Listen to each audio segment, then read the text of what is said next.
வேல்முருகன் முடிவு செய்து சரியான முடிவு. கட்சி மாவட்ட செயலாளர் அத்தனை பேரும் சொல்கிறாங்க. ஒரு சீட்டு அதுவும் உதயசூரியன் சின்னத்தில் தான் வெற்றி பெறுகிறார். இத்தனை ஆண்டுகால போராட்டம் நடத்தியதே வேல்முருகன் தான்.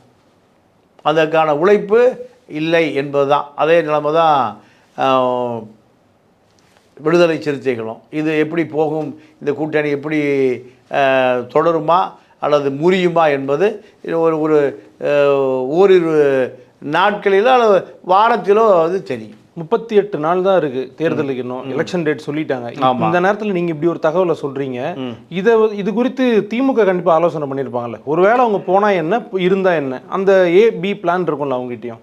இல்லை, அவர்களை பொறுத்தவரை இருந்தாலும் சரி போனாலும் சரி முடிவுக்கு வந்து விட்டதாக தான் அறிகிறது. ஏன்னா நேற்று பத்திரிகையாளர் சந்தித்ததே வேல்முருகன் தங்களை திமுக அவமானப்படுத்துகிறது என்பதை கட்சி தலைமைக்கு தெரியப்படுத்துவதற்காக தான். ஆனால் இன்று வரை இப்பொழுது வரை திமுக தலைமை அவர்களோடு தொடர்பு கொண்டதாக தெரியவில்லை, சிறுத்தையோடு தொடர்பு கொண்டதாக தெரியவில்லை.